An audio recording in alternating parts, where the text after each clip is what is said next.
Es decir, si la productividad media del primer camarero es 30, la productividad marginal de ese primer camarero lógicamente también es 30. Pero en el caso del segundo camarero, entre los dos ponen 100 entre dos 50 cafés, pero en el caso del producto marginal solo le interesan los cafés que pone el segundo camarero. ¿Cuántos cafés pone el segundo camarero? Si pasa de 30 a 100, la productividad marginal de ese segundo camarero será 70. ¿De acuerdo? El tercer camarero, si pasa de 100 a 250, será de 150. El cuarto camarero, si pasa de 250 a 370 cafés, la productividad marginal de ese cuarto camarero será de 120 cafés, y así sucesivamente. Ese es el concepto de producto marginal y producto medio. Los costes de producción. Una vez que hablamos de factor de producción, es lógico hablar de coste. El coste es la remuneración, el pago por la utilización del factor. Y lo que vamos a hacer aquí no es tanto diferenciar el coste del factor trabajo y el coste del factor capital, que podríamos, el coste del factor trabajo es el salario y el coste del factor capital es el interés, sino que vamos a diferenciar los costes por según los factores sean fijos o los factores sean variables. Y hablaremos así de que habrá a corto plazo ciertos factores fijos y por lo tanto un nivel de coste fijo, y a corto plazo igualmente habrá ciertos factores variables y por lo tanto un coste variable. La suma de ambos será el coste total, coste fijo más coste variable. ¿Cómo lo representamos? El coste fijo por definición no varía, es una cantidad de factor que permanece fijo, ponga un café o 1000 cafés. Por lo tanto, la función del coste fijo es horizontal, paralela al eje de las X, como veis, siempre el mismo coste por el factor fijo. En cambio, el coste variable, el correspondiente a los camareros, va aumentando. Yo voy contratando más camareros, más factor variable, y el coste variable total irá aumentando. ¿Cómo se representará el coste total? El coste total tiene la misma forma que el coste variable, porque es el único que varía, el coste fijo es paralelo, pero estará desplazado hacia arriba. ¿Justo en qué distancia, en qué diferencia? Justo en la diferencia del coste fijo. Es decir, el coste total el coste total nace a partir del punto de nacimiento de los costes fijos. Por lo tanto, ¿cuánto diremos que es el coste total de una explotación cuando produce cero?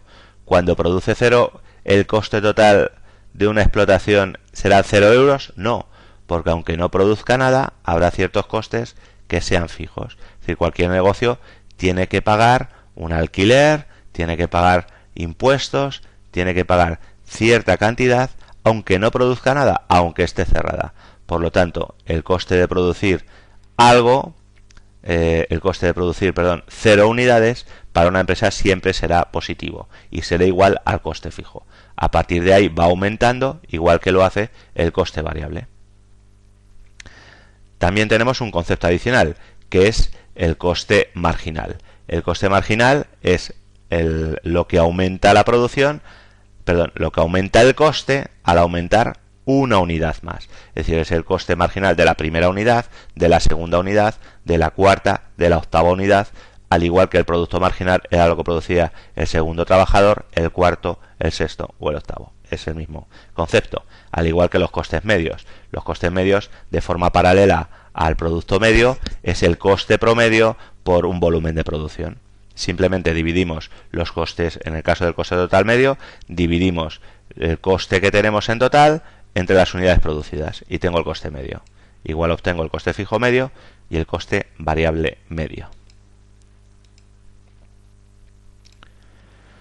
La eficiencia y la función de producción. Bien, hemos visto ya anteriormente, y vamos a ir rápidamente, lo que era la ley de rendimientos decrecientes. Aquí la tenéis enunciada. Veis aquí en la función del producto marginal, que es la misma función que hemos tenido antes para los camareros, como el producto marginal hay un tramo de rendimientos crecientes en el que crece y es positivo, y a partir del tercer camarero ya decrece y, aunque es positivo durante un tramo, acaba siendo negativo para el séptimo camarero. ¿De acuerdo? Tenemos el tramo de rendimientos crecientes, el rendimiento decrecientes sería a partir de ese cuarto camarero. Aquí veis la explicación de por qué desciende. En cuanto a la eficiencia, el concepto el cual es el indicador la productividad, tenemos que diferenciar entre eficiencia técnica y eficiencia económica. Decimos que la eficiencia técnica es una relación física entre el producto obtenido y las horas de trabajo utilizadas. Es decir, 3 mesas, decíamos, a la hora, 2 bolígrafos a la hora, 3 ordenadores por hora de trabajo. Eso es eficiencia técnica. Definimos eficiencia económica como obtener un determinado nivel de producción al coste más barato posible. En este caso es una relación, la eficiencia económica, monetaria y no física, como veíamos en el concepto de la eficiencia técnica. Bien, los ingresos. En el caso del ingreso diferenciamos, al igual que en el caso de la producción, 3 conceptos. Si la producción era la obtención de un nivel de producto a partir de determinada utilización de factores, en el caso de los ingresos lo que vamos es a multiplicar ese nivel de producción por su precio y llegamos al concepto de ingreso total. Al igual que ocurre con la producción, hablamos de un ingreso medio o podemos hablar de un ingreso marginal. Bien, a partir que tenemos el ingreso y los costes, por diferencia, obtenemos el beneficio total, la diferencia entre ingresos y costes. E igualmente podemos también definir un beneficio medio o incluso un beneficio marginal. ¿Cómo podemos decidir cuánto producir? Esto es una cuestión relativamente sencilla.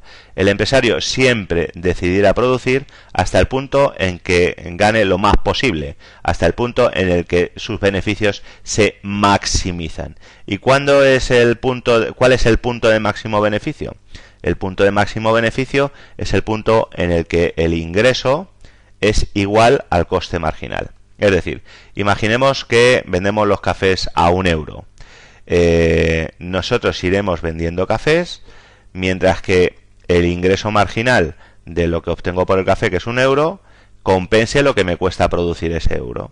Como hemos visto anteriormente, existe un tramo en el que los costes variables van aumentando, igual que los costes totales, por lo cual cada unidad tiene un coste marginal superior.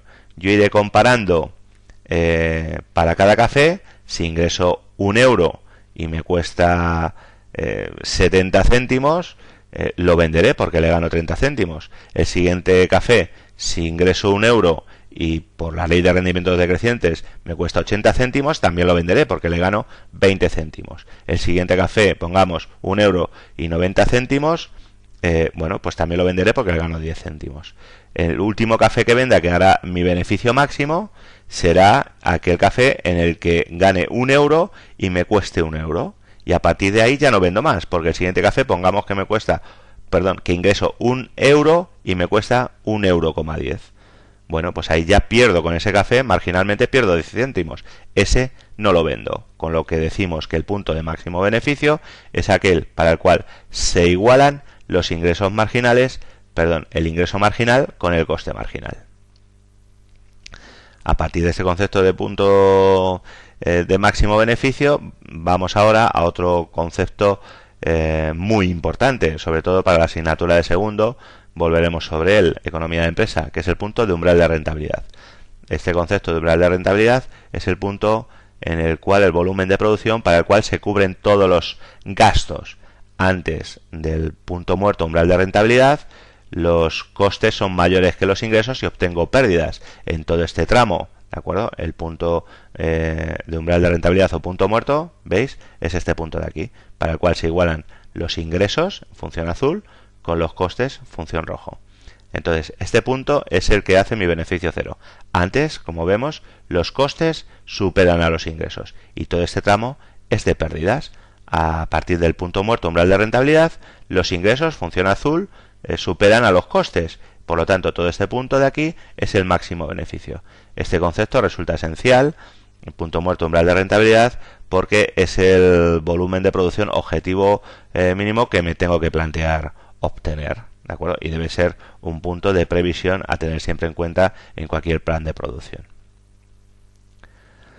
Aquí veis un sencillo ejemplo. Como digo, este ejemplo lo podéis leer, pero esto haremos problemas y lo veremos en mayor detenimiento en la asignatura de segundo de economía de empresa. Bien, la función de producción a largo plazo. Lo que hemos dicho es que la función de producción en el largo plazo no vamos a tener factores fijos. Tanto el trabajo como el capital serán variables. En este caso diferenciamos tres tipos de rendimientos. Los rendimientos pueden ser constantes, crecientes y decrecientes. Aquí tenéis la definición. Pero bueno, básicamente en el caso de los rendimientos constantes sería el aumento de producción proporcional al aumento de factores. En el caso de crecientes, el aumento de producción sería mayor al potencial aumento de factores, y en el caso de rendimientos decrecientes a escala, el aumento de factores sería o provocaría un aumento menor proporcionalmente en la producción. ¿De acuerdo? En el caso de las economías de escala, haría referencia a la forma de la función de los costes medios a largo plazo. Entonces hablamos de economías de escala cuando al aumentar la producción se reducen los costes medios, y hablamos del tramo de deseconomías de escala cuando al aumentar la producción aumentan los costes medios. ¿Cómo se puede dar esta cuestión que vemos aquí, las economías de escala? Las causas de las economías de la escala, las causas de la economía de escala se da porque al aumentar la producción el trabajo se divide mayormente entre los trabajadores, y estos están cada vez más especializados y son más productivos, o bien porque la maquinaria tiene un tramo de producción eficiente. Pensemos, la misma máquina nos puede servir para producir 600 unidades o 6.000 unidades. A medida que nos acerquemos a esas 6.000 unidades, podemos producir esa producción con la misma máquina, con lo cual cada unidad nos saldrá más barata, con menor coste medio, por decirlo así. Mayor eficiencia de las máquinas que tenemos aquí, o las economías de tipo financiero, dado que las grandes empresas tienen mejor acceso a recursos financieros, a obtener préstamos de forma más barata. ¿Qué ocurre? A partir de un punto donde hay economías de escala y los costes medios van decreciendo, llega un momento en que la empresa se hace tan grande que al aumentar la producción desaparecen estas economías de escala y entramos en un tramo de deseconomías de escala, en el que los costes medios a largo plazo aumentan. ¿Por qué aumentan? Pues generalmente porque la empresa se hace tan grande que empiezan a aparecer problemas de coordinación y gestión, o las empresas cosifican a sus trabajadores o se sienten más desmotivados al tener una división de trabajo ya muy repetitiva. Sobre este tramo o existencia de deseconomías de escala hay posiciones encontradas. Hay autores que piensan que, por ejemplo, en sectores industriales, tecnológicos, este tramo de deseconomías de escala no es obvio o no existe, ¿de acuerdo? Y que sí, a lo mejor se puede dar en mayor medida dentro del sector servicios, que es más intensivo en factor trabajo. Bien, hasta aquí el tutorial del tema 4. Muchas gracias por vuestra atención. Hasta luego.